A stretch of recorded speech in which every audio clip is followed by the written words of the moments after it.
Assalamualaikum warahmatullahi wabarakatuh. Waalaikumsalam.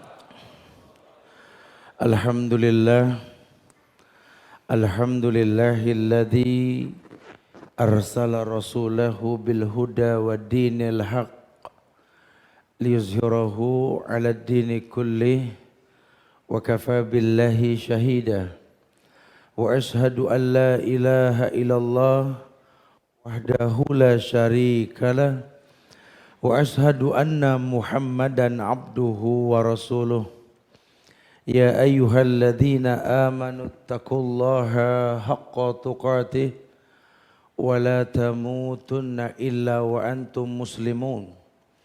Ya ayyuhan nasu taqu rabbakumul ladzi khalaqakum min nafsin wahidah wa khalaqa minha zawjaha wa bassa minkum rijalan katsiran wa nisaa wattaqullaha alladzi tasaaluna bihi wal arham innallaha kana 'alaikum raqiba. Ya ayyuhalladzina amanu taqullaha wa qulu qawlan sadida yuslih lakum a'malakum wa yaghfir lakum dhunubakum wa may yuti'illaha wa rasulahu faqad faza fawzan 'azima. Wa amma ba'du fa inna ahsanul kalam kalamullah wa khairal huda huda Muhammadin sallallahu alaihi wasallam wa syarral umuri muhdasatuha wa kullu muhdasatin bid'ah wa kullu bid'atin dhalalah wa kullu dhalalatin finnar. Ma'asyiral muslimin wal muslimat, brother side and sister side yang semoga Allah muliakan dunia dan akhirat. Alhamdulillah kita bersyukur kepada Allah karena Allah mudahkan kita untuk bisa berkumpul kembali di bulan Syawal yang selalu mengikuti bulan Ramadan. Dan di bulan Syawal ini masih layak saya mengucapkan kepada antum dan antuna sekalian, taqabbalallah minna wa minkum siyamana wa siyamakum. Semoga Allah selalu terima ibadah kami dan ibadah antum antuna sekalian berkait dengan yang namanya puasa di bulan Ramadan dan seluruh ibadah-ibadah yang kita ihtisabkan hanya untuk Allah. Kita pengen selesai Ramadan ini masih ada iman yang tersisa dan selalu ada iman yang tersisa. Walaupun mungkin kita enggak menemukan bulan lain melebihi kemuliaan bulan Ramadan, tetapi bukan berarti kita enggak bisa mulia di lain bulan Ramadan. Hati-hati, efeknya kalau salah ini kita mengundang musuh. Ya, ini kita akan bahas bagaimana cara yang paling bagus untuk mengundang musuh. Masya Allah. Bukan mengarahkan supaya bisa mengundang musuh, bukan. Kadang orang ini enggak berasa kebaikan yang dia lakukan baik menurut dirinya. Tapi malah menjadi bagian datangnya sebuah permusuhan. Banyak orang yang setelah ibadah dia menjadi baik. Tapi kalau dia menjadi baik tapi dia enggak merasa baik, bagus. Cuma ini banyak orang menjadi baik kemudian merasa baik, ini yang salah. Sehingga efeknya buruk. Maksudnya betul, cara dia memanggil orang untuk sholat ini betul, ajakannya sholat. Cuma kan yang diajak siapa itu yang belum jelas. Makanya di pojokan negeri manapun azan nggak boleh pakai bahasa daerah masing-masing, betul.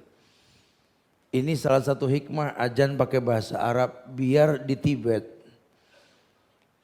Allahu Akbar, Allahu Akbar. Orang nggak ada yang komplain dengar azan kecuali orang-orang kafir. Sampai Nabi ukur tempat yang ingin kau taklukkan kalau ada azan dikumandangkan itu biladul muslim, negeri Islam. Karena memang ajakannya seperti itu. Tapi kalau kita ngajak orang sholat dengan bahasa kita belum dibenarkan. Karena ukurannya yang Allah perintahkan, Nabi contohkan. Banyak orang memaksakan sebuah kebaikan ke orang lain. Jujur ya, Kalau boleh kita mencontoh Rasulullah Sallallahu Alaihi Wasallam, lihat cara penyampaian beliau berkait dengan dakwah Islam ke sebuah negeri yang kenal Allah. Mekah itu kan kenal Allah. Cuma mereka nggak tahu cara beribadah kepada Allah. Dakwah Rasulullah Sallallahu Alaihi Wasallam 13 tahun di Mekah itu digenjot masalah akidah. Belum ngomong hukum. Konsekuensi kalau ngomong akidah, bicara tauhid, pasti adat yang komplain dari zaman Rasul itu. 10 tahun di Madinah baru beliau bicara hukum. Sehingga masyarakat saat itu percaya kalau hukum diturunkan untuk dilaksanakan. Ini bahasa mudah yang harusnya orang bisa nyimpulin. Cuma banyak orang pengen nyampein hukum, akidah belum disamain. Itu yang dibilang mengundang musuh. Akidah kita belum sama. Kita udah ngomong hukum, nggak main sambit-sambitan udah bagus. Tapi kalau kita bicara akidah untuk disamakan akidah, ketika bicara hukum sami'na wa ta'na. Kalau belum bicara akidah, kita bicara hukum sami'na wa asoina. Betul. Yang ada kita bermaksiat, akhirnya obrolan di antara kita mengatakan hukum dibuat untuk dilanggar. Tuh yang terjadi. Ya, banyak orang menjadi hakim buat sebuah hukum karena akidahnya belum betul. Nah, Islam tidak pengen seperti itu. Makanya banyak orang-orang nih yang nggak memahami uslub dalam dakwah sehingga kebaikan yang dia lakukan ditujukan kepada orang untuk didakwahi malah mengundang permusuhan. Loh kok bisa Tat? Ya bisa. Karena berasa enggak berasa kalau orang sudah berpencar dari yang namanya contoh Rasulullah Sallallahu Alaihi Wasallam, udah jangan ngayal ujungnya baik. Enggak usah kita sahabat saja begitu kok. Ngalamin tuh sahabat ketika perang Uhud. Ya. Mereka sedih karena mereka kalah. Allah bilang sama mereka, kalau kalian mengalami kesedihan, bukan cuma kalian yang sedih. Orang dulu juga sedih. Siapa? Musuh-musuh ketika perang Badar. Lawong 900 lawan 300 dengan peralatan canggih dan lengkap bisa kalah dengan yang 300. Malu, mereka sedih. Kalian pun sedih. Tapi penyebab kesedihan kalian, kalian yang buat apa? Kalian tidak mengikuti sunnah Rasulullah Sallallahu Alaihi Wasallam. Itu kan perang lain, Ustaz. Kalau ini kan dakwah. Dakwah kan bukan perang. Yang bilang sama siapa? Ya nggak bakal sama, beda forum sudah. Cuma bicara mengajak mengislamkan seseorang, walaupun ending di Islam diperintahkan perang, kita belum bicara perang. Tapi kan Rasul ajarkan, iya. Rasul inginkan kita untuk paham, karena ayatnya memang sudah ada. Ya ayyuhalladzina amanu taqullaha wa aminu birrasulih. Yu'tikum kiflain min rahmati. Wa yaj'alakum nuran tamsuna bihi wa yaghfir lakum. Tuh. Allah yang bilang, hei orang yang beriman, iman dulu dah diomongin. Jangan sampai kita ngomong agama tapi kita nggak kontrol iman, nggak bakal bisa. Makanya kalau orang yang beriman bicara ibadah nggak bakal komplain. Jadi kalau orang imannya belum bagus kita ngomong agama, dia komplain wajar. Nggak jadi heran, biasa. Ya, Rasul saja mencegah malaikat buat ngancurin Taif. Cuma gara-gara komplain aja Taif dengan hukum yang beliau sampaikan. Karena kan beliau sudah bicara hukum ya, Masya Allah. Ditimpukin Rasul. Malaikat turun minta izin balikin gunung ke Taif, kata Rasul jangan. Mereka orang yang gak berilmu, ini mah wajar. Lawang mereka belum kenal saya yang salah. Tuh kata Rasul. Kalau kita yang jadi Rasul mah terusin dah kan gitu. Makanya Allah nggak salah pilih Muhammad bukan pilih ente, betul. Ini beda, kelasnya nggak sama. Ya, karena kalau sudah bicara iman, ini kita bicara sam'an wa ta'an. Mendengar dan patuh. Allah perintahkan, Nabi contohkan, dan memang contoh sahabat melakukan untuk mendatangkan hakul yakin. Melihat bagaimana cara sahabat beragama. Sebenarnya di Islam begitu. Allah perintahkan kita untuk puasa. Allah yang katakan, kama kutiba alal ladina min qablikum, betul? Supaya kamu jangan merasa dibebani. Allah bilang, lihat orang sebelum kalian puasa. Karena banyak orang ini ketika tahu hukum kayak beban. Mendingan dulu juga waktu belum tahu, kayaknya aman gak puasa gitu ya. Sekarang pas udah tahu, ya Allah Ramadan mana 30 hari lagi gitu ya. Allah bilang supaya ente gak berat sama yang namanya Ramadan, lihat orang dulu puasa. Bukan di Ramadan, Ramadan zaman Rasul, cuma bicara puasanya. Kama kutiba alal ladina min qablikum. Orang dulu puasa gak? Puasa. Nabi Musa tuh puasa tuh. Beliau kalau puasa 40 hari. Untung kita bukan umat dia, betul? 40 hari. 30 hari aja berat, apalagi 40 hari. Emang bersyukur jadi umat Muhammad. Masya Allah. Ya. Nabi Daud puasa gak? Puasa. Nah Daud entengan nih tat. Sehari puasa sehari enggak. Berarti 15 hari tat. Gitu ya. Teorinya sebulan 15 hari. Prakteknya jengker kita betul. Pikir punya pikir enak juga jadi umat Muhammad ya. Masya Allah. Kita Ramadan cuma berat hari pertama, hari kedua. Kesononya enteng, betul. Nah, kesononya enteng. Kenapa Ramadan enteng? Puasanya bareng-bareng, betul lah. Coba kalau sendiri-sendiri, jangan kata Ramadan, Syawal yang 6 hari aja berat, betul. Ayo jujur. Jangan mangguk-mangguk aja loh, udah belum Syawal tahuan. Makanya kalau niat yang betul, ya 6 hari enteng, niat mah udah Ustaz, demi Allah Ustaz udah. Dari malam sudah niat Ustaz Syawal Ustaz. Ini kan setan, tiap jam 9.30 lewat dikit Ustaz, lewat tuh langganan gitu ya. Ya Allah, kemarin kita tungguin gak lewat. Puasa lewat, emang betul-betul setan ngayap di luar Ramadan ini. Saya nggak mau keluar dah, pokoknya saya pengen di rumah aja tat, nggak bisa nih, puasa sayang kalau sampai batal nih, bagus. Habis sholat zuhur, ada yang ngetok pagar, tek, ya dia datang, teman, palanya nongol segini, Waalaikumsalam, Waalaikumsalam. Ya Allah gimana ya, kelihatan sih pala doang kayaknya aman, pas kita buka pagar bawa es teler siang-siang, waduh. Ujian berikutnya ini. Kalau dia tutup nggak kelihatan mending, plastiknya bening. Alpukatnya kan kuning sama hijau. Subhanallah. Betapa berat ujianmu ya Allah. Aneh baru hijrah tat. Ya, kajian Rabanian juga baru berapa kali tat. Cuma saat teman anak datang tuh anak dipaksa jadi ulama tat. Maksudnya? Ana berijtihad Ustaz.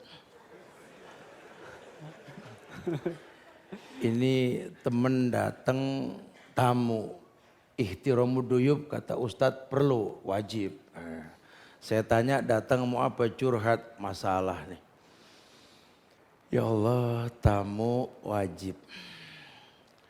Syawal sunnah. Tamu dulu dah tamu ya. Nggak puasa lagi Ustaz. Tiap hari ada tamu lagi Ustaz. Selamat tinggal Syawal. Ini berat loh. Godaannya berat. Ya itu memang ujian. Tapi kalau buat orang yang tahu ketika di bulan Ramadan dia mengerti. Makin kuat dia menahan haus dan lapar. Makin betul janji Rasul yang mengatakan bahwa fariha idza aftara. Bahagia ketika menjelang berbuka. Tuh, kita makin sabar, nggak mau minum, nggak mau makan, tahan. makin kuat godaan, makin tahan, makin bahagia menjelang buka. Itu cuma yang puasa yang tahu. Yang gak puasa gak ada yang tahu. Anak aja bingung, ngelihat emak bapaknya mesem ngeliatin gelas. Mak, Bu, apa jadi mesem berduaan ngeliatin gelas? Kamu gak tahu permasalahannya, Nak. Iya. Ibu dan bapak berjuang dari pagi nih sama dia nih. Walaupun kesannya cuma air putih, tapi lihat keringetnya tuh, lihat keringetnya tuh.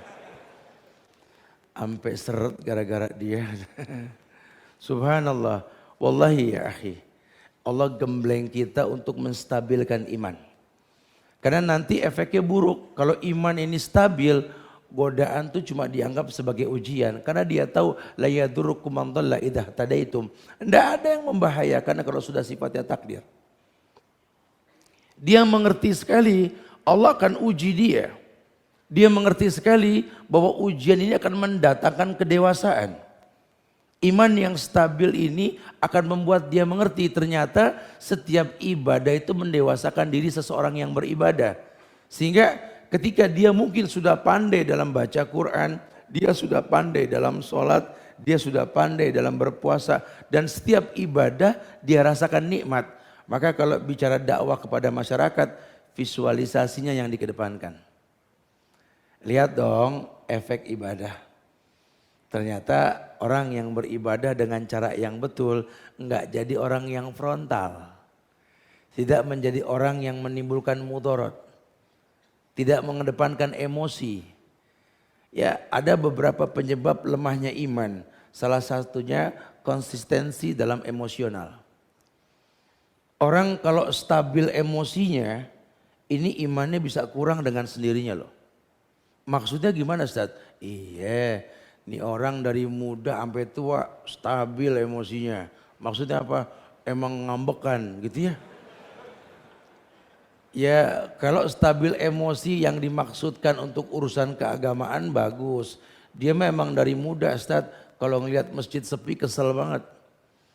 Dia memang dari muda Ustaz, kalau ngelihat agama Islam dilecehkan paling marah. Boleh.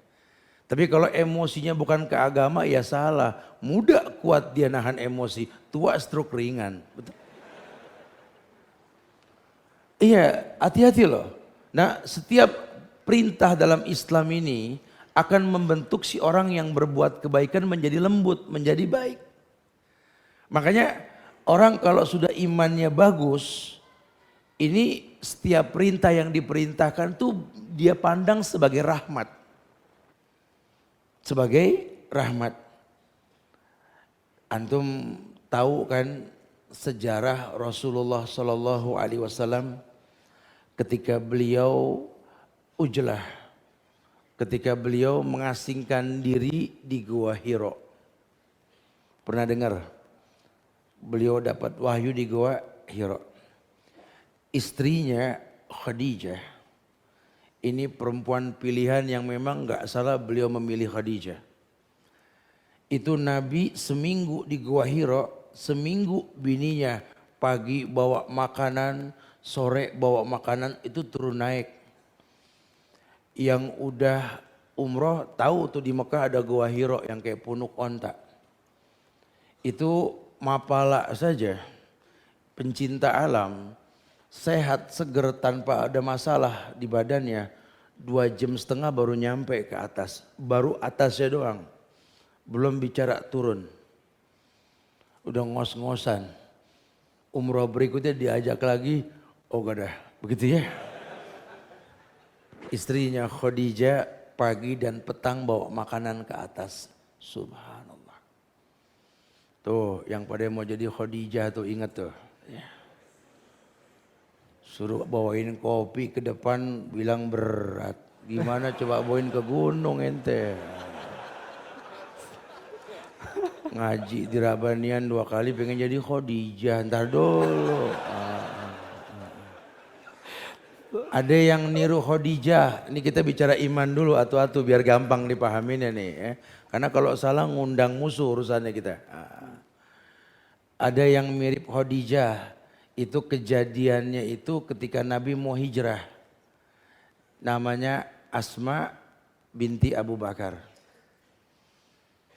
Diperintahkan sama Abu Bakar suruh bawa makanan selama Abu Bakar dan Rasul itu ada di atas gunung Gua Thur. Masya Allah. Tahu Gua Thur? Mungkin nggak setinggi Gua Hiro. Cuma lebih jarang diinjak sama orang. Dan batuan gunung Arab itu lahar beku loh. Yang onta aja kalau salah nginjak kesusuban kakinya, betul? Susuban tahu? Apa ya? Jadi kayak duri ngentek di kaki gitu ya. Bahasa apa sih itu susuban? Ya pokoknya you know lah what I mean lah. Subhanallah. Dia bawa makanan, dia ikat pakai 2 tali di perutnya. Dalam kondisi hamil 8 bulan menuju 9 bulan. Masya Allah. Bini kita 8 bulan lagi ngapain? Ambilin air. Lagi begitu. Masya Allah. Mau jadi Asma ente, Masya Allah. Ya, Atit. Sakit Atit dari mana? Bisa hilang es ente begitu. Allah. Ini orang hamil jadi pelok gitu ya. Tuh. Waktu Rasul mau hijrah, kan yang suruh gantiin siapa? Ali bin Abi Thalib, anak muda zaman Rasul. Nih anak muda nih. Kalau Nabi yang nyuruh, orang tua yang nyuruh, udah nggak ada kata kecuali sami'na wa ta'na. Ali disuruh berat loh, nggak salah Allah pilih Ali. Kata Rasul, Ali, kamu gantiin saya di kasur. Tutup badanmu dengan selimut. Taulah ini musuh. Udah pagar betis itu muterin tuh rumah Rasul. Jangan kata manusia, tikus nggak bisa ngepot di antara betis. Rapet itu kaki betul-betul. Semua tertuju kepada tempat tidur Rasul. Siap panah, siap tombak. Ali suruh gantiin Rasul dalam selimut. Coba kalau Ali yang dimaksud hidup tahun 2017 pun ikut Rabanian. Li, ente gantiin di sini, kata Rasul. Jangan saya no, Abu Bakar yang tuaan, paling begitu ya. Karena kelasnya beda. Subhanallah. Ini Ali anak muda, tahu Rasul yang nyuruh, Abu Bakar yang menyarankan. Bismillah, mati buat Rasul memang hikmah. Ini kemuliaan, lihat kalau bicara iman. Lawan bicaranya jelas, yang nyuruh pun jelas. Sehingga ketika sebuah perintah diperintahkan, yang dia tahu bahwa yang namanya perintah itu adalah wajib. Kullu amrin fil Islam wajib. Belum bicara hukum loh, baru bicara akidah saat itu.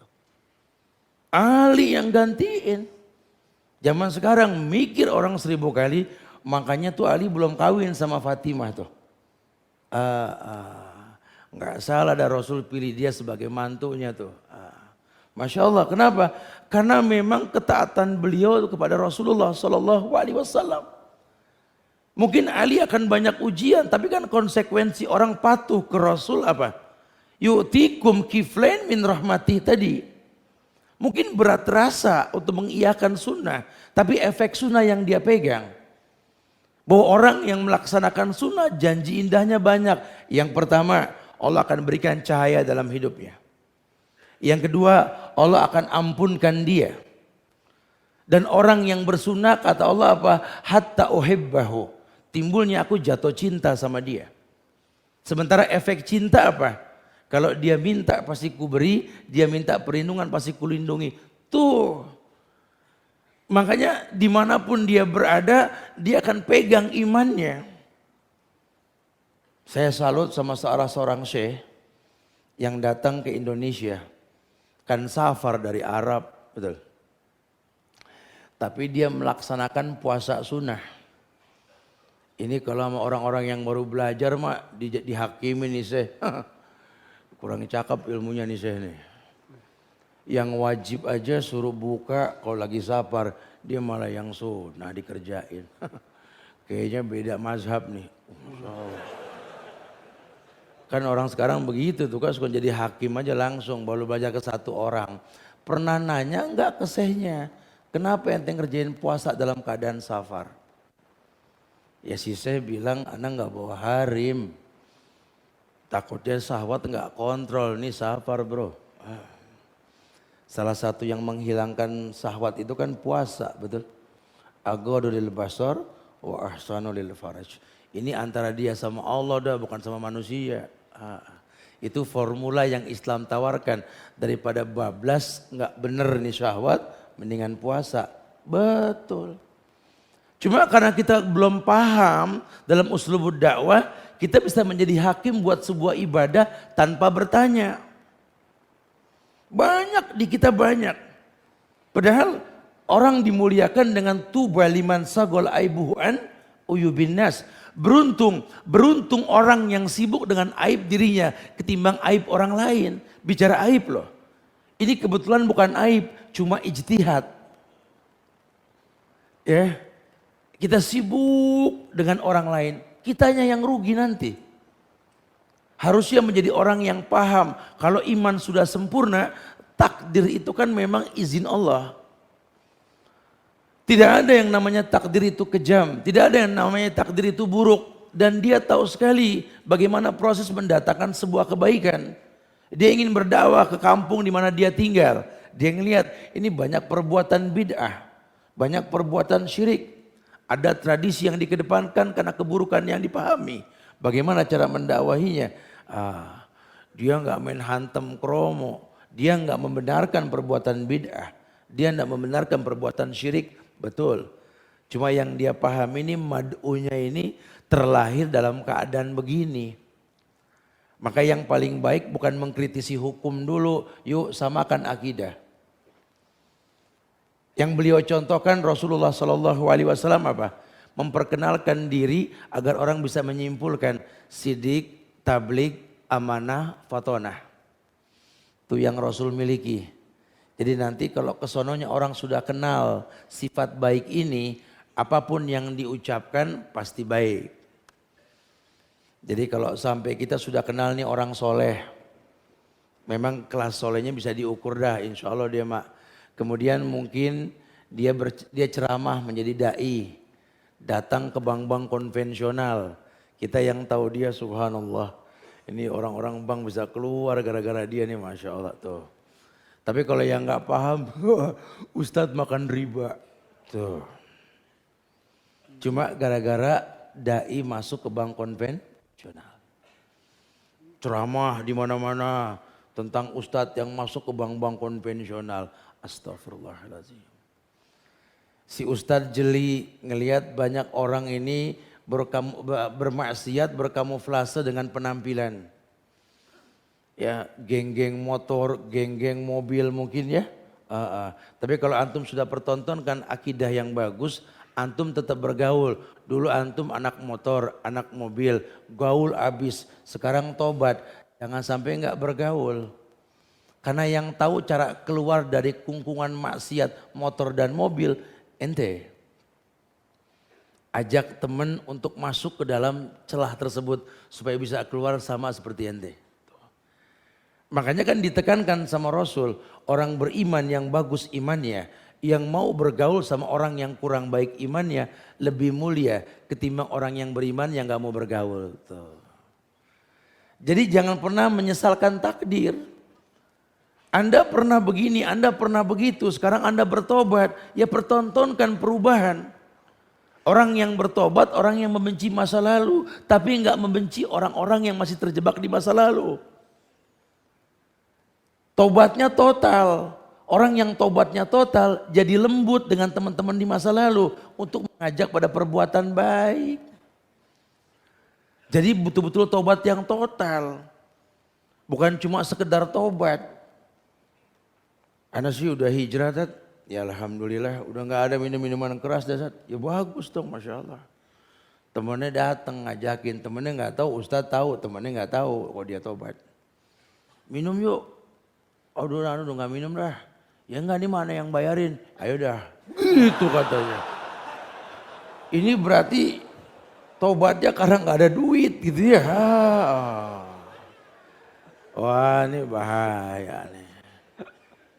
Kayak serius ngomongnya. Minum yuk. Enggak dah. Serius. Ente sama siapa? Ya sini. Situ gak ikut. Enggak, ayo dah. Begitu katanya. Karena takut kalau si itu ikut. Ini kan bahaya sekali. Bukan. Bukan begitu. Orang harus total.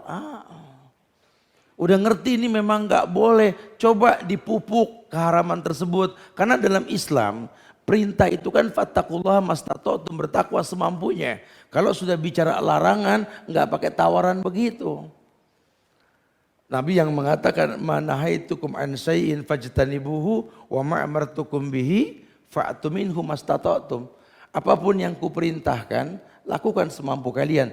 Tapi kalau bicara larangan kata Nabi jauhkan. Ya, jangan kita kalau ngomong sama teman ya ini nggak boleh. Udah makanya ente pelan-pelan mundur. Bukan begitu bahasanya. Harus ente mundur. Ini nggak baik, ini nggak benar. Kalau perlu ente tangisi masa lalu. Jangan tersenyum dengan masa lalu. Karena orang tuh kalau bertobat harusnya emang kesel sama masa lalu. Ya Allah Ustaz, aneh kalau ingat dulu Ustaz, aduh nyesel aneh ngebuang waktu, astagfirullahaladzim. Gak bakal aneh ulang lagi Ustaz, aneh tobat, aneh hijrah dah Ustaz. Ini yang cakep. Tapi kan banyak orang tidak seperti itu. Kalau ngomong, oh aneh sudah puas dah berdosa. Makanya aneh tobat sekarang, puas berdosa. Ini bahasanya bahaya sekali karena nggak berilmu, ya sehingga akhirnya gaya dia beragama walaupun sudah terkesan dia baik mengundang musuh. Musuhnya siapa? Setan. Setan paling senang kalau orang salah, apalagi bicara ibadah. Makanya yang paling setan benci salah satunya apa? Ketika kita patuh kepada Allah dan Rasul. Ini yang dipegang sama salafus soleh. Addu alaikum bin nawajis. Walaupun harus sendiri, dia pegang hukum, dia gigit dengan gerahamnya. Karena yang dianggap musuh itu setan, bukan manusia. Kalau manusia mah kecil dah, enggak susah. Kalau setan kan repot, enggak kelihatan.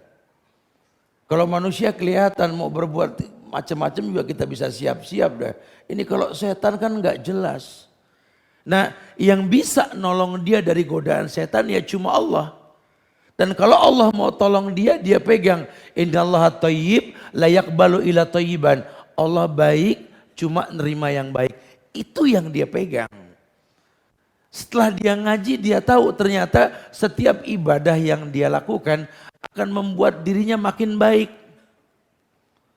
Syahadat yang dia pahami dan dia ucapkan membuat dirinya makin mulia, makin jelas keislamannya. Bukan cuma sekedar ucapan. Dia pahami dengan betul. Orang sudah bersyahadat nggak boleh dibunuh. Kenapa nggak boleh dibunuh? Dibahas tuh. Berarti besok-besok nih kalau ada tawaran di masyarakat, kelompok-kelompok yang mengajak saya untuk pasang bom bunuh diri, atau mengadakan ritual-ritual kegiatan jihad secara serampangan, maaf. Ini ada yang gak benar nih, ajakan-ajakan yang gak jelas. Makanya supaya kita gak diajak, gak menguntungkan musuh, kita harus tahu kondisi supaya gak layak diajak. Ini kan kebanyakan yang diajak buat begitu kan karena memang masa depannya gak jelas. Emang kerjaan gak ada, nganggur. Nikah ya baru hayalan Ustaz. Ngelamar sih udah, nazar sering Ustaz. Efeknya tolak, betul ya karena nggak ada kerjaan. Kuliah ya pengen, dana nggak ada Ustaz, nganggur lagi. Ini bisikannya bagus banget lagi. Udah mati syahid aja loh, gitu katanya. Tua juga mati, muda mati. No, ditungguin sama bidadari di sorga. Tuh. Ya, ajakan tersebut bisa terjadi karena memang kita layak diajak. Harusnya tidak seperti itu. Coba kalau yang ngajak, ente kerja alhamdulillah. Nikah bentar lagi. Kuliah terus. Ngapain? Enggak, nanya doang. Begitu kan. Kita nggak layak diajak berdosa sama orang. Ini kan orang bisa ngajak kita berdosa karena kita memang layak berdosa gitu loh. Itu yang perlu dihindari tuh. Jangan sampai terjebak dalam kesalahan. Karena efek ini suplemen ke musuh. Karena setiap tindakan yang salah dalam agama itu suplemen ke musuh. Setan paling seneng. Setan hanya mengecualikan yang tidak akan tergoda illa min ibadikal mukhlasin. Kecuali hamba-hamba kamu yang ikhlas ya Allah, itu nggak bakal kegoda dah. Siapa hamba yang ikhlas? Hamba yang bisa memurnikan agama hanya untuk Allah. Kok dia bisa memurnikan untuk Allah, Ustaz? Ya karena imannya stabil. Waktunya belajar tidak cuma malam Kemis. Ini cuma ajakan. Setelah ini pecah. Ente mau ngomong hadis, fadhal datang ke kajian Ustaz Abdul Hakim ada di Krukut. Mau lebih kenceng bicara akidah, datang dah ke beberapa kajian. Yang mau di Bogor sama Ustaz Jajid atau teman-teman dari Rojak, fadhal. Atau antum mau datang langsung ke Madinah pun fadhal. Ini ulama banyak, cara belajar pun gampang. Artinya Allah telah bukakan banyak kemudahan. Tapi ingat ya, stabilkan iman. Karena kalau bicara ibadah, semua orang bisa ibadah. Semua orang bisa puasa. Hatta orang kafir, dokter juga nyuruh puasa, betul? Dokter nggak pernah nanya kalau urusan mau operasi. Jadi operasi, agamanya apa? Enggak. Puasa, ya tuh. Orang kafir juga boleh puasa. Tapi kalau puasa yang dimaksud Allah dan Rasul, ya buat orang beriman. Walaupun puasa baik, iya. Cuma kan sebabnya ada. Sholat, zakat, puasa, haji, dan sekian banyak lainnya. Sampai level jihad. Sampai level amar ma'ruf nahil munkar. Ingat, yang mendatangkan hidayah itu Allah, bukan kita. Tugas kita cuma menyampaikan. Bagaimana yang kita sampaikan ini bisa sampai ikhlas. Jangan pernah pengen dipandang orang. Targetkan cuma layak dipandang sama Allah. Inna sholati wa nusuki wa mahyaya wa mamati lillahi rabbil alamin. Tuh yang perlu dipegang. Pokoknya sholatku, sembelihanku, hidupku, matiku hanya untuk Allah. Kalau Allah sudah terima, dunia pasti nerima. Tapi kalau Allah enggak terima, dunia bakal merusak. Itu yang terjadi. Makanya enggak berasa, kelihatannya dia beribadah, kelihatannya dia melakukan aktivitas perintah yang Allah perintahkan dan Nabi contohkan, tapi enggak ngefek. Tahajud bagus gak? Bagus. Yang bilang bagus siapa? Allah. Asa ayyab'asaka rabbuka maqamam mahmudah. Semoga diberikan maqamam mahmudah, tempat yang terpuji. Pengen dipuji orang, bukan pengen dipuji orang kita foto betekak-betekuk, kita pajang di handphone kita. Bukan. Banyak tahajud, nanti dipuji sama orang. Kenapa? Ada simah. Tapi ada yang tahajud di Bogor, Gunung Bunder, malah jadi nabi, tuh musodik gitu loh. Tahajud malah dapat wahyu, harusnya kan Bogor dapat talas gitu ya. Ya udah ya, itu yang saya maksud. Berarti ibadah yang dia lakukan suplemen buat setan. Kalau sampai level orang tahajud, diam-diam menangis di malam hari, jadi nabi, itu yang saya maksud. Harusnya dia mulia, kok dia nggak mulia? Itu yang dimaksud. Bahkan Nabi mengatakan, rogi ma'anfu, rogi ma'anfu, rogi ma'anfu. Rugi, rugi, rugi kata Rasulullah. Siapa yang rugi? Orang yang bertemu sama Ramadan nggak dapat ampunan. Orang yang diampunin sama Allah kan punya ciri khas, Ustaz. Insya Allah saya yakin saya diampunin, Ustaz. Insya Allah. Kenapa yakin diampunin? Kemarin itikaf. Selama itikaf saya baca yang Nabi contohkan. Allahumma innaka afuwun tuhibbul afwa fa'fu anna. Ya Allah, kau maha pengampun, menyukai ampunan. Ampunkan aku. Udah minta, Ustaz. Insya Allah saya diampunin. Cuma saya nggak paham, Ustaz. Ciri-ciri orang yang diampuni seperti apa? Nah, ulama mengatakan dosa itu maha kafin nafsik wa karih tayatoliha alinas. Dosa itu yang bikin dada nyesek dan malu orang tahu. Nah sekarang kalau udah diampunin, apa udah gak nyesek? Dan dia pun percaya diri untuk bergaul sama manusia. Maka ciri khas orang yang diampuni karena ibadah yang bagus, fleksibel dalam berteman. Di kita banyak orang setelah hijrah, bagus agama jadi gak gaul. Salah. Mana ente yang dulu mana gitu loh. Ente yang asik, di cakepan berdosa tak seru gitu ya. Giliran tobat jaim di pojokan ngeliatin orang aja. Temennya nanya, lu kenapa bengong aja? Gue udah tobat. Wah, suplemen setan tuh. Hati-hati ya, beragama yang asik bro. Karena Islam tuh asik. Orang asik itu nggak perlu berdosa. Ya kita mau ketawa dalam semua hal, nggak perlu berbohong. Karena memang Islam ini betul-betul asik. Mau dibawa kemana juga enak. Harusnya seperti itu. Ini kita pengen begitu. Makanya mudah-mudahan nih Ramadan yang kemarin sudah kita rasakan. 3 kemuliaan yang kita targetkan ketika Ramadan. Bulan Quran kita udah ngaji. Alhamdulillah. Di bulan Ramadan kayaknya gampang banget bikin kebaikan Ustaz. Jarang kita bikin dosa. Itu kenapa? Pintu sorga dibuka, neraka ditutup. Bulan lain kan nggak dibuka, nggak ditutup Ustaz. Ini gimana nih? Tunggu dulu. Tetap aja yang bikin dosa juga banyak. Kan gitu ya. Di malam hari banyak. Tapi kan kita disiplin karena Ramadan. Ini pelatihan disiplin ini yang mesti dipegang. 30 hari kita diajar disiplin dalam hidup. Walaupun kita tahu ini halal, tetap puasa enggak, entar nunggu buka. Disiplin sampai kapan? 30 hari. Selesai Ramadan coba praktekin kan bisa, bukan tidak. Makanya bisa disiplin kenapa? Karena kita beragama bersama-sama. Nabi mengatakan, alaikum bil jamaah, yuk berjamaah. Ini kebiasaan kumpul malam Kamis gini jangan dihilangkan nih. Biarkan jadi sebuah karakter pemuda Jakarta, ciri khas yang ngaji bareng tiap malam Kamis. Ketika orang memandang metropolitan ini buruk dengan hiruk pikuk dan keburukannya, nah, salah ente. Jakarta betul-betul mendawamkan tauhid di Jakarta. Masya Allah. Ini sebuah kebaikan. Di bulan Ramadan kita berani diam buat iktikaf. Bulan lain mungkin nggak iktikaf karena nggak ada Lailatul Qadar. Tapi Anda merasakan kan betapa asiknya berdiam berzikir.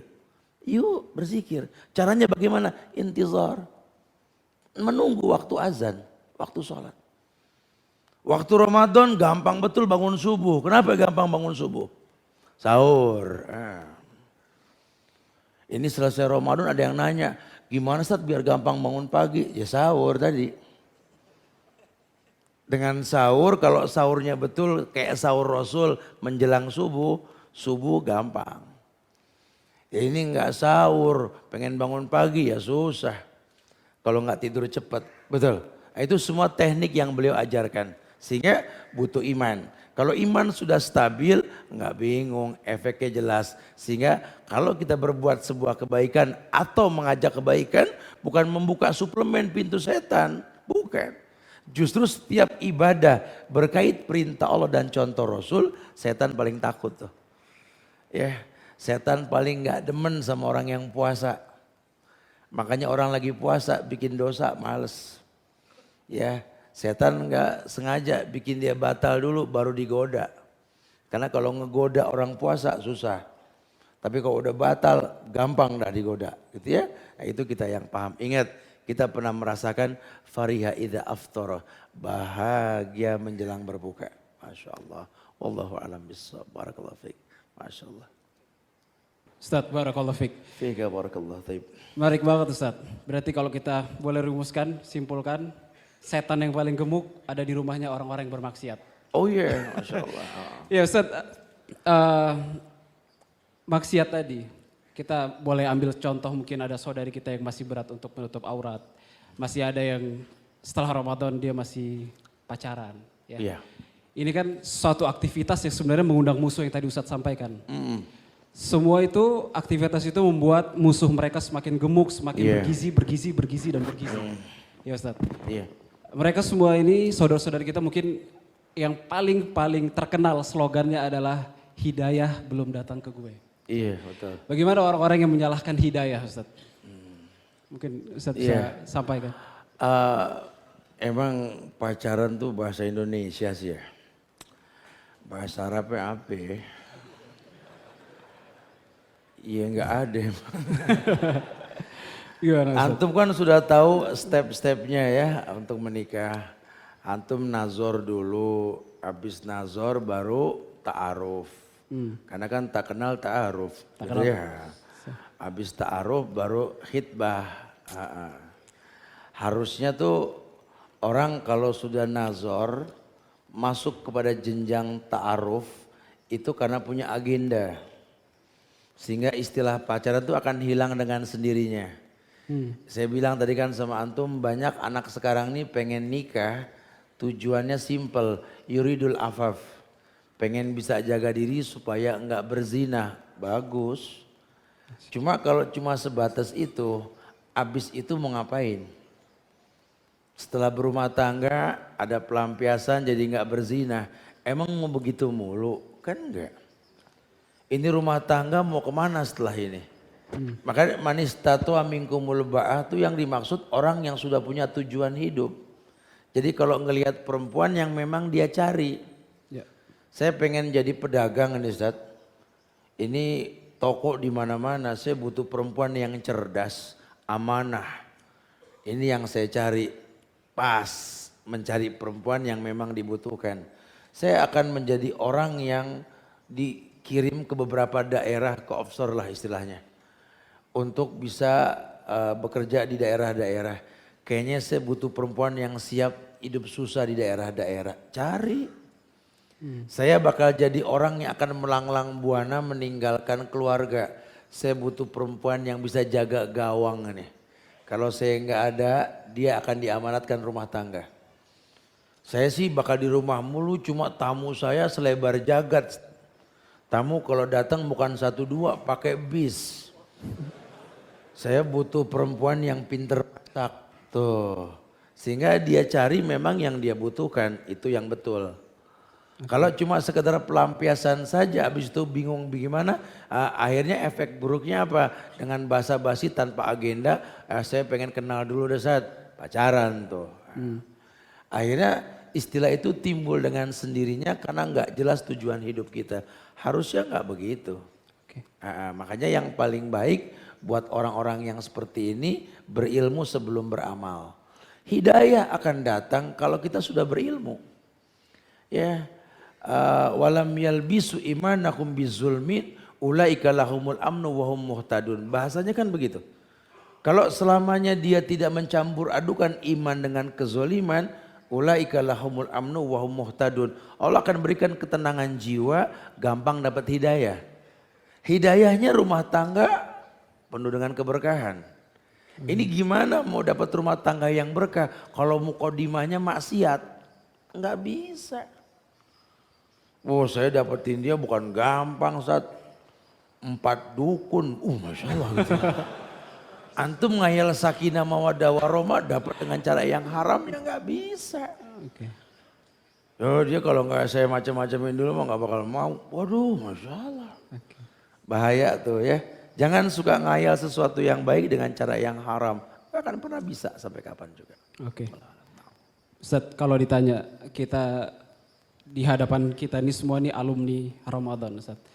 Kalau ditanya nih kita kayaknya Ramadan kemarin tuh seperti yang antum katakan tadi kita beramal, mungkin ada sebagian kita beriktikaf, kita semua minta ampun kepada Allah, kita berpuasa, kita tarawih, semuanya itu ihtisab, kita berharap untuk mendapatkan ampunan dan ganjaran dari Allah Subhanahu wa taala. Dan kalau ditanya kita juga diminta oleh para ulama kan untuk berhusnuzon Ustaz. Kalau amal kita diterima, kita diampuni oleh Allah. Tapi seperti yang antum sampaikan tadi, pasca Ramadan selesai semuanya Ustaz.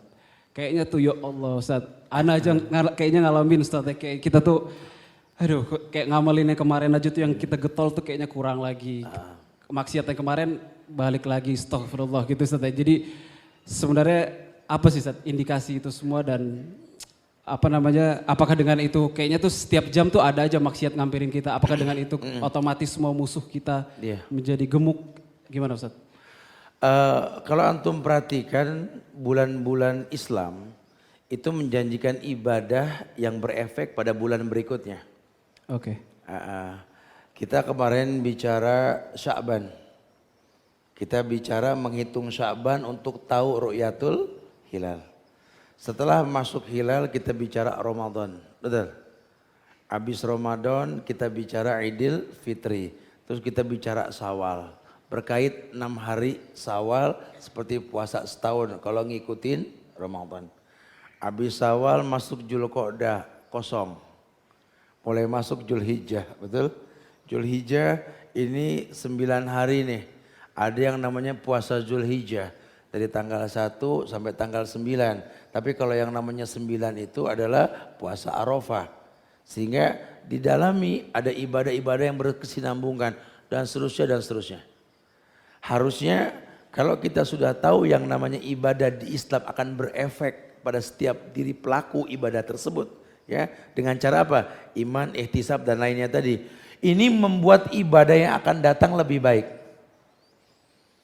Ya, kayak tadi antum niat melamar, ya setelah antum yakin antum mampu menikah, nazar karena Allah. Kemudian ta'aruf karena Allah. Yakin bismillah, khidbah karena Allah. Insya Allah rumah tangga ke sono sesuai dengan doa pemirsa mendatangi antum. Barakallahu lak wa baraka alaik wa jama bainakuma fi khairin. Kalau caranya betul, efeknya ada. Ramadan sama. Karena kan Allah mengatakan kama kutiba alal ladzina min qablikum la'allakum tattaqun. Agar kalian bertakwa, target puasa itu takwa loh. Apa sih takwa? Menjauhkan semua yang dilarang, melakukan semua yang diperintah. Makanya kalau sampai nanti selesai Ramadan kita nggak rajin lagi sholat berjamaah, baca Quran juga kita jarang, walaupun dalilnya perintah Iqra, ini ada yang salah ketika Ramadan. Formulanya apa?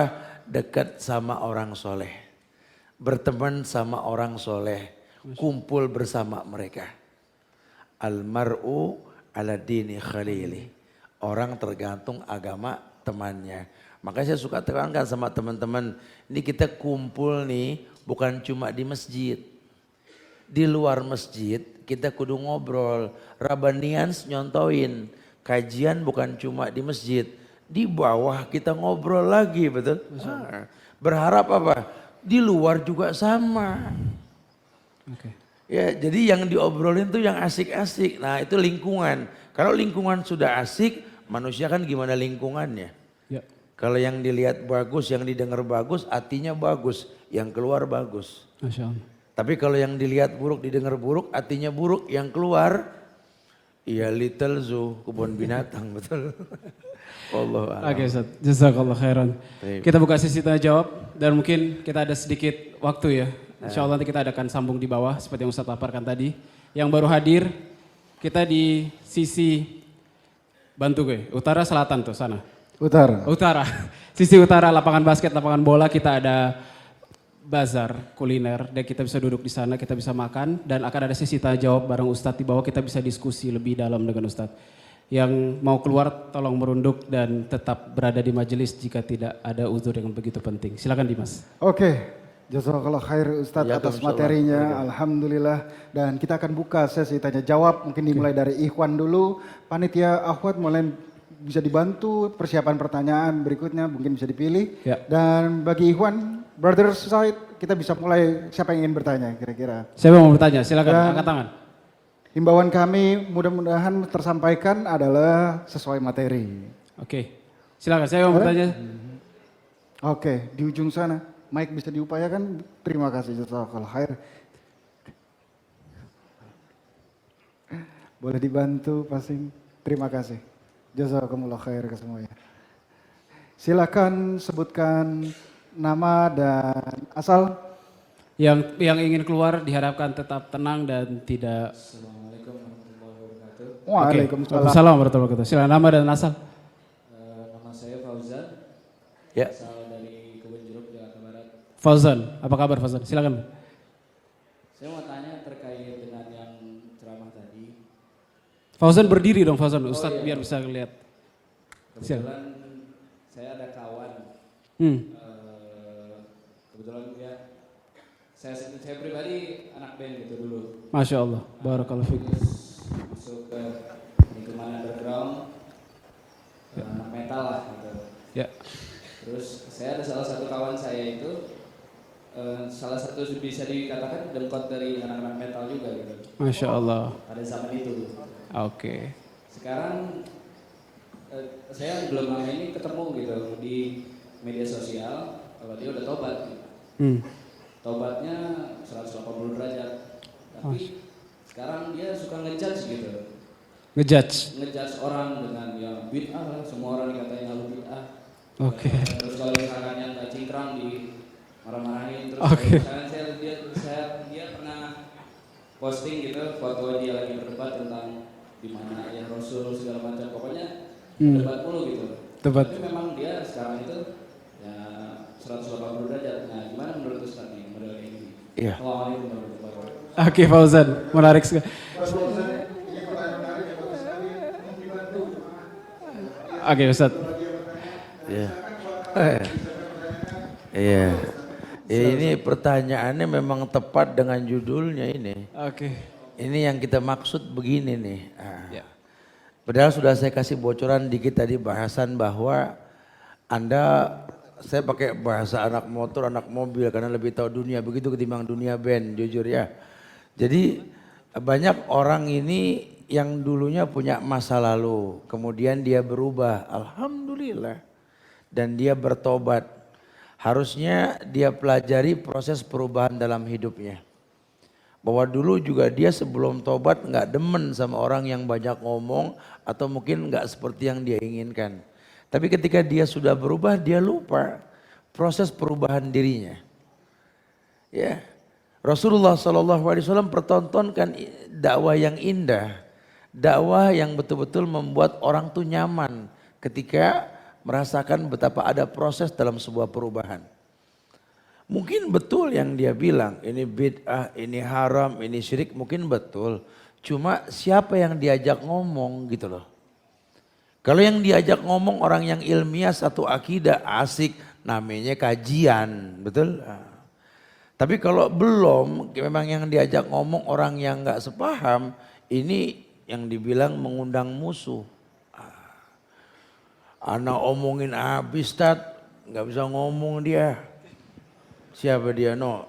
Panggil sini, ente diem aja kenapa? Bingung dia ngomong apa tat?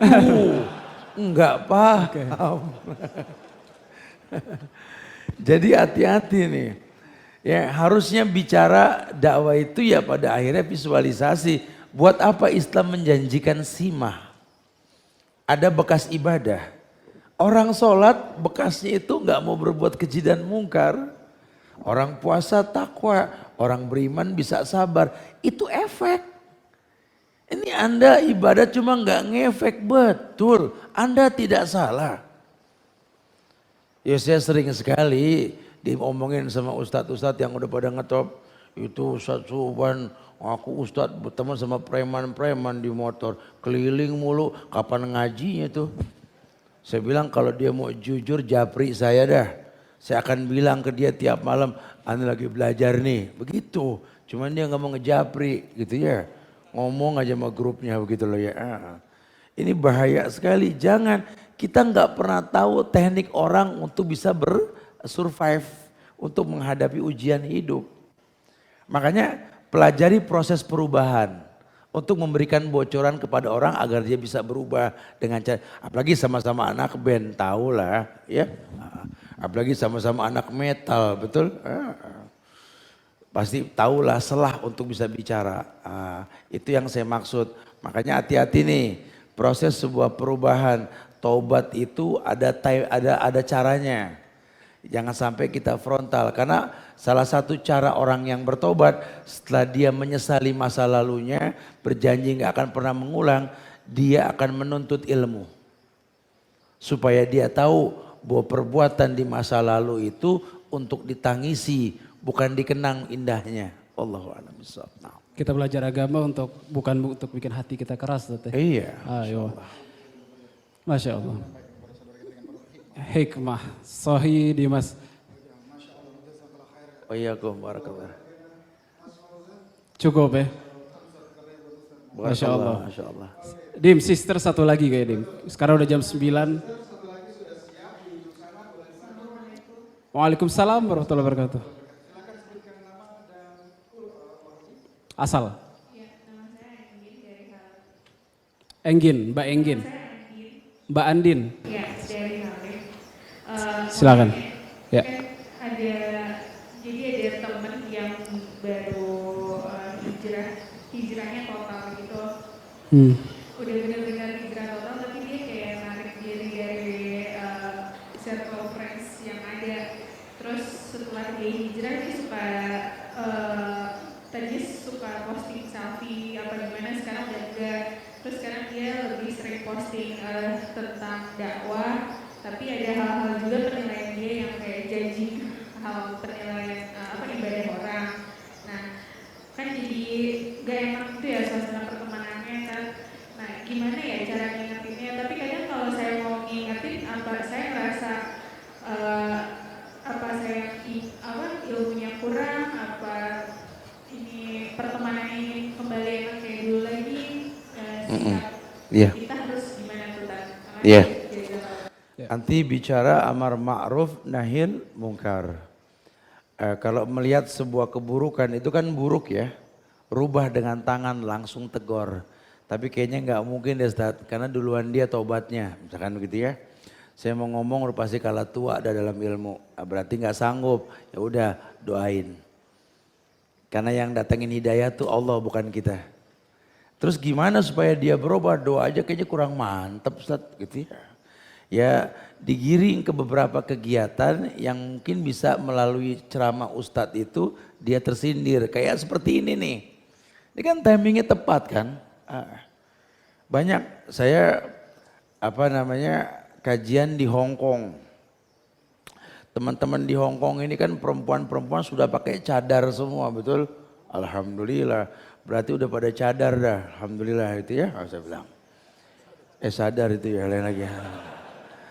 Saya senang sekali kalau ngeliat orang pakai cadar, walaupun sifatnya mustahab, tidak wajib. Itu bisa ribut antara yang pakai cadar sama yang enggak. Saya bilang bukan begitu cara berdakwah. Ini sekarang banyak orang pakai hijab, cuma kerudungnya dibikin kayak model rambut, pakai jepitan, betul? Seakan-akan orang ngelihat itu rambut apa kerudung, kerudung, rambut, kerudung. Sementara fungsi kerudung apa? Menolak pandangan, bukan memancing pandangan. Tapi kan kami lebih utama, sama ente ke Hong Kong nggak ada yang pakai mahram, betul? Yang wajib itu mahram bukan cadar, belajarnya ngelongkap, ini bahaya. Sehingga pengen mendakwakan orang sementara level iman saja berantakan. Ini bisa mempertontonkan suplemen buat musuh. Setan paling seneng lihat orang beragama ngelongkap, paling seneng. Ini ustadz yang menyampaikan saja mempertontonkan agama tuh asik. Kenapa yang ngedenger jadi jengker? Jadi orang yang galak. Harusnya berteman sama si ustadz supaya bisa lebih asik dalam beragama. Jangan rusak. Ustadznya pada bagus-bagus di Indonesia. Kajian sunnah jadi asik. Kenapa yang denger jadi pada galak? Ini kan perlu dikritisi ya. Oh, kita nggak pernah tahu tuh proses si ustadz dapat ilmu sampai bisa sabar. Kok saya denger aja jadi panas gitu kan. Itu namanya mengetahui uslub. Jadi kalau saya boleh sarankan sih kalau nggak bisa merubah dengan tangan, lisan-lisan nggak bisa ya doakan. Kemudian giring kepada majelis yang memberikan nasihat untuk itu. Atau japri Ustadz, atau berikan soal yang bisa dijawab untuk menjawab kondisi seperti itu. Wallahu a'lam. Tapi mewakili dua pertanyaan brother dan sister barusan ini seakan-akan benar yang Ustadz sampaikan Ustadz. Mereka punya masalah dengan lingkungan mereka sendiri. Tapi Ustadz, artinya perlu juga kali buat nasihat buat kita ini Ustadz. Artinya walaupun kita tidak suka dengan cara mereka menyampaikan, bukan berarti kita bisa bermudah-mudah dari apa yang mereka sampaikan. Artinya seperti Ustadz sampaikan tadi, mungkin benar apa yang dia cegah itu sesuai dengan hadis yang sahih. Tapi kita yang mendengar jangan sampai juga membenci dengan syariat yang dia sampaikan. Gimana? Memang ilmu itu kayak obat. Kadang pahit tapi efeknya dahsyat gitu loh. Cuma kan yang tahu itu obat orang yang paham. Ini yang jadi permasalahan, makanya kalau akidah belum sama, kita ngomong hukum cuma pahitnya yang kita rasa. Efeknya nggak kita inginkan. Itu yang terjadi. Makanya antum mau ngomong dakwah ke siapa? Ke teman, pakai bahasa teman. Ada likuli maqamin maqamun wa likuli maqalin maqal. Semua ada tempatnya. Ya kita mau ngomong sama temen ya pakai bahasa temen, kan udah pernah dicontohkan dulu. Dulu ente kalau ketemu temen, apa kabar? Gila di mana? Kangen gua sama lu. Dulu. Setelah ngaji di Rabanian, lu dari mana? Kenapa? Jadi budak nih orang gitu loh. Bagus nggak disambit pakai sendal kalau begitu. Jangan. Ayo. Biasa aja ya, agama asik Masya Allah ya. Subhanallah, Allahu a'lam. Terima kasih Ustaz, jazakallah khairan. Dim, habis kayaknya waktunya. Ya.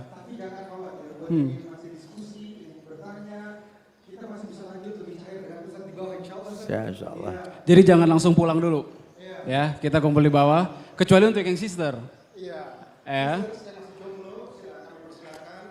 Menuju pelaminan.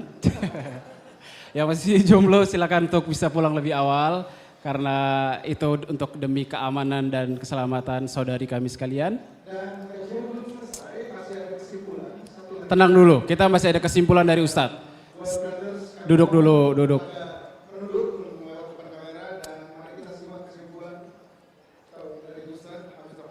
Tetap tenang yang jalan keluar ya. Tetap tenang.